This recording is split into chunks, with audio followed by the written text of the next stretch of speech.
नमस्कार, बिहार मिथिला न्यूज़ में आपका स्वागत है। मैं हूं मनोज। आज विश्व में भारत अपना डंका बजाने जा रहा है। ये दिल्ली पब्लिक स्कूल के छात्र छात्राओं के पास आज हम आए हैं। लगातार हम दरभंगा के विभिन्न स्कूलों के बच्चों के अंदर जो उत्सुकता है, आज 6:04 पर जब सॉफ्ट लैंडिंग होगी चंद्रयान 3 की, तो ये बच्चे कितना अद्भुत होंगे, वो क्षण का इंतजार कर रहे हैं। जब ये सुनते थे कभी चंदा मामा के बारे में, दादा नानी, आपको याद है कि कभी दादी और नानी चंदा मामा, आप खाओ ताली में मुन्नू को दे प्याली में, प्याली गई फुट मुन्ना गया रूस, नई थाली लाएंगे मुन्ने को मनाएंगे, यही वाला गाना था जो हमारी दादी नानी हमें बोला करती थी और ये हमें सुनाया भी करती थी। ये एक लोरी के टाइप में थी जो कि जब हमें नींद नहीं आती तब हमारी दादी नानी हमें सुना कर ये हमें सुलाते थे। अब कितना अच्छा लग रहा है। वही चंदा मामा को आप देखेंगे आज, जहां सीधी तस्वीर आप। इंडिया चंद्रयान 2 लॉन्च होने जा रहा है, 6:04 3 लॉन्च होने जा रहा है। इसका ये बहुत प्राइड की बात है हमारे इंडिया के लिए, क्योंकि India will be achieve the milestone history also. That's it. कभी आपने सोचा था कि अंतरिक्ष के बारे में जानने का मौका मिलेगा, देखने का मौका मिलेगा? जी, इसके माध्यम से हम बहुत कुछ जान पाएंगे और इंडिया का प्रतिष्ठा भी बढ़ेगा, क्योंकि इंडिया फर्स्ट कंट्री होगा जो लॉन्च कर पाएगा चंद्रयान 3 को साउथ पोल में मून के। और ये अगर इससे पहले भी इंडिया ने भेजा था पर वो फेल हो गया था। अभी हाल ही में रशिया ने भेजा है, वो भी फेल हो गया। अभी सारी देश की दुनिया की नज़र इंडिया के चंद्रयान 3 प्रोजेक्ट पर है, ये पास हो जाए और ये सफल हो। क्या लगता है आप कितना प्रार्थना करेंगे आज के इसको लेकर?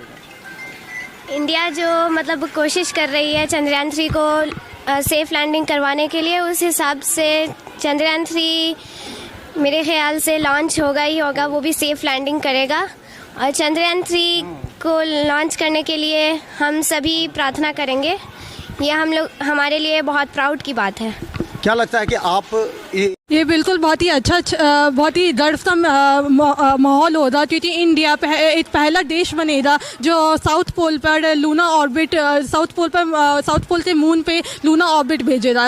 इससे पहले रशिया लूना 25 ऑर्बिट भेजा था, लेकिन वो क्रैश हो गया। इंडिया ने पहले भी 2 मिशन भेजे थे, चंद्रयान 1 और चंद्रयान 2, लेकिन चंद्रयान 2 जिसमें विफल हो गया था। यदि ये प्रोग्राम अगर सफल हो गया तो ये पूरे देश के लिए गर्व का माहौल हो। पहले आप अंतरिक्ष के बारे में जानते थे, पढ़ते थे, और अब क्या लग रहा है कि अंतरिक्ष वैज्ञानिक बनने का भी लगेगा, सौभाग्य प्राप्त का इसमें इंटरेस्ट है? One of the basic mission was this program was to find the presence of water on the craters and mountains that was present on the south pole of the lunar orbit. So if this mission would be successful, then of course this would create a huge opportunity for whole world to research on this mission, and also we will be able to investigate if the water is present in that or not. क्या लगता है? पोस्टा है ये soft landing होगा, जिसके कारण भारत कैसा soft landing करेगा। उनको बहुत से इंटरनेशनल प्रोजेक्ट भी मिले, भारत बहुत सारा पैसा कमाता है। अब भारत का साउथ पोल पर लैंड होने के बहुत से इंटरनेशनल प्रोजेक्ट भी मिल सकते हैं। आपने एक अलग बात कही कि जो विदेश के जो बड़े बड़े वो देखेंगे कि इंडिया जब इतना कम कर सकता है तो वो प्रोजेक्ट देंगे इंडिया को काम करने के, तो फाइनेंशियली बेनिफिट होगा। फाइनेंशियली बेनिफिट होगा, क्योंकि नासा जैसे कंट्री आजकल सॉफ्ट लैंडिंग कर चुका है, इंडिया कभी नहीं कर सका। अगर ये करेगा तो भारत को बहुत लाभ होगा। और साउथ पोल पे 100 मिलियन टन्स वाटर प्रेजेंट है अकॉर्डिंग, और बहुत से अदर रिसोर्स मर्क्यूरियम, प्लेटिनम, जिससे भारत को और भी लाभ होगा जो जियोपॉलिटिक्सली और इकोनॉमिक के लिए। क्या आपने सुना और क्या अनुभव?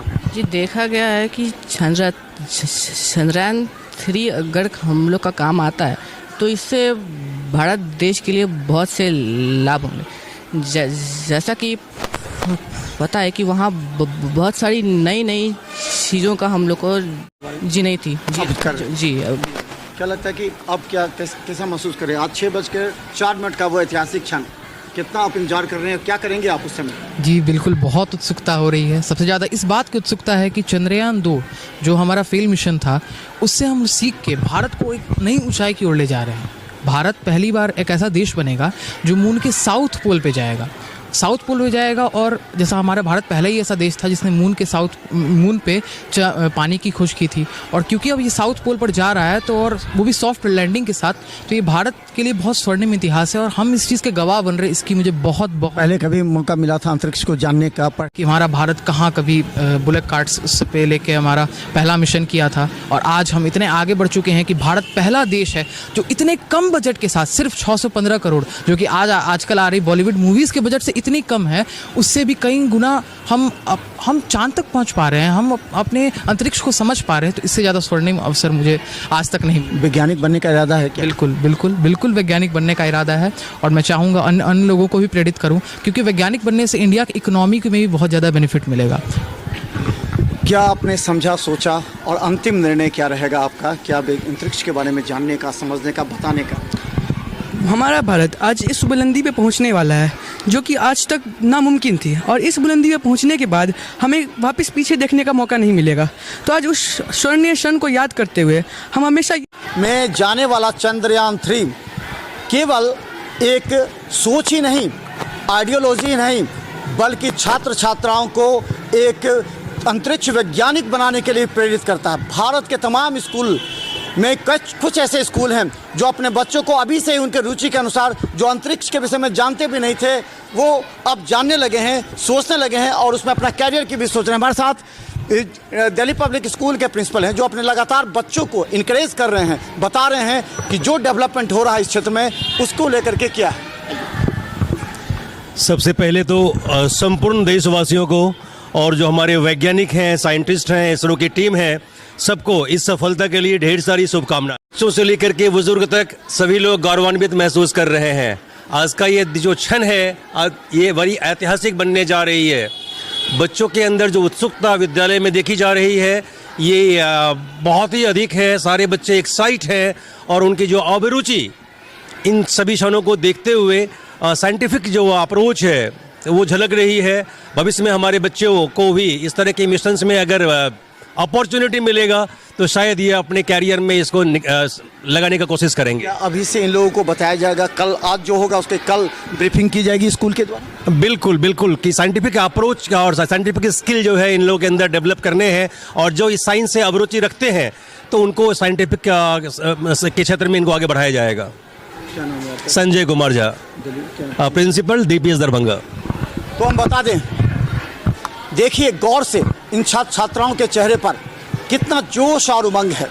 ये सभी उस ऐतिहासिक क्षण का इंतजार कर रहे हैं जब 3,86,000 किलोमीटर तय करके पहुंचेगा। जैसे एक छात्र ने बता दिया कि देखिए 615 करोड़ रुपए का मात्र इस लागत से चंद्रयान 3 पहुंच रहा है वहां जहां पूरे विश्व के जो वैज्ञानिक हैं वो सिर पर हाथ रखकर सोच रहे हैं कि आखिर भारत में ऐसे वैज्ञानिक कैसे उत्पन्न हो गए।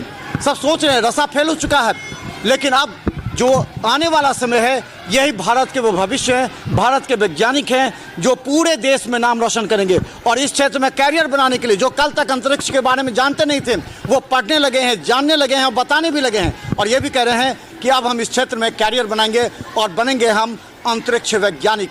इसके बाद चंद्रयान 3 क्या, चंद्रयान 5, चंद्रयान 7 इस तरह आएगा और भारत पूरे विश्व में अपना झंडा लेगा। शाम 6 बजे बिहार मिथिला न्यूज के साथ जुड़े रहिए, क्योंकि तारामंडल से सीधा लाइव हम आपको दिखाने वाले हैं, क्योंकि हम चाहते हैं भारत का, दरभंगा का एक एक बच्चा अंतरिक्ष के इस अनोखी जो ऐतिहासिक क्षण है उसका गवाह बने। देखते रहिए बिहार मिथिला न्यूज, यूट्यूब में भी सब्सक्राइब करें। अभी हम दिल्ली पब्लिक स्कूल में हैं, क्योंकि यहाँ के छात्र छात्राओं के अंदर वो जोश और उमंग है जिसे अन्य स्कूल को भी सीखना चाहिए, समझना चाहिए कि आपके बच्चे हैं, बच्चे कैसे विकसित करें। जो इन्होंने दिल्ली पब्लिक स्कूल ने अपने बच्चों को विकसित किया, उनके सोच को। देखते रहिए बिहार मिथिला न्यूज, यूट्यूब में भी सब्सक्राइब कीजिए। धन्यवाद।